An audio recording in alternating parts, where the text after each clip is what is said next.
and Jesus is alive.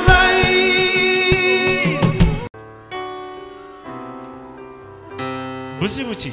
What's the problem? Kati maze ibanga n'omwana ono nga nsombookana naye okuva myaka ng'ebiri kati guno agemye gwakusatu bwagema ogwokusatu n'ate wana naye mu buzibu bwe mbaye nabwo nga muzeeyi ono kale nanzaalaye ng'ali ku bwala gye ndi.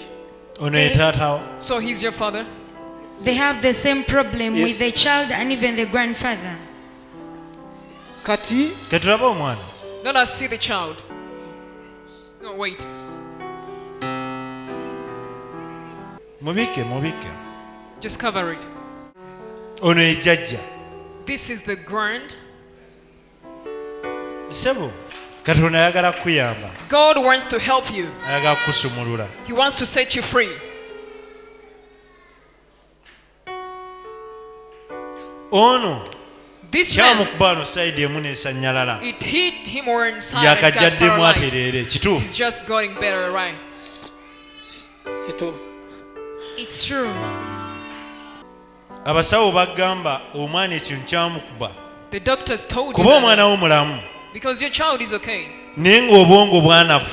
But the brain is weak. He cannot even walk. But the body generally is fine. But it's the brain that got weakened. Listen. You've come here crying. You came crying. You've given a story while crying. Everybody look at these people. Just look at these people. Just look at them.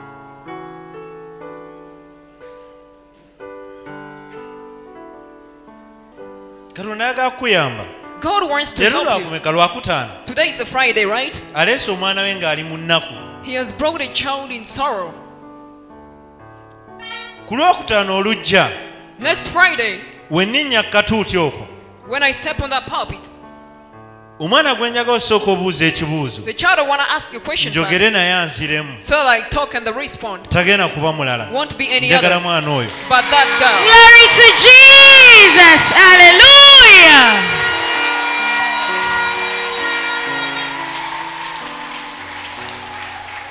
That record. Sir, from Monday, I want you to fast and pray. Pray and fast. Maybe you lack faith. I want you to call your child. Just call your child. Glory to Jesus. Just call your child.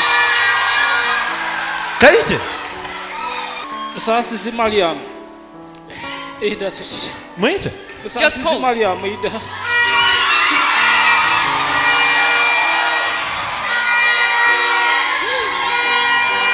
Glory to Jesus. Hallelujah. Hallelujah.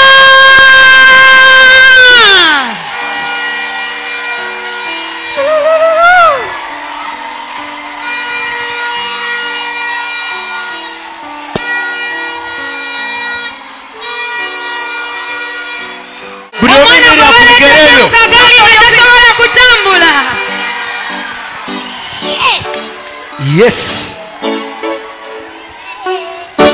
Walika emikono gamatu wakitiibwa. Wakitiibwa mukama wange.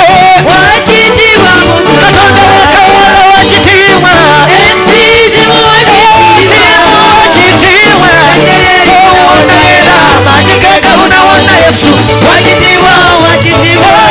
Sebo kulokutano luno. This Friday. Luno lokutano.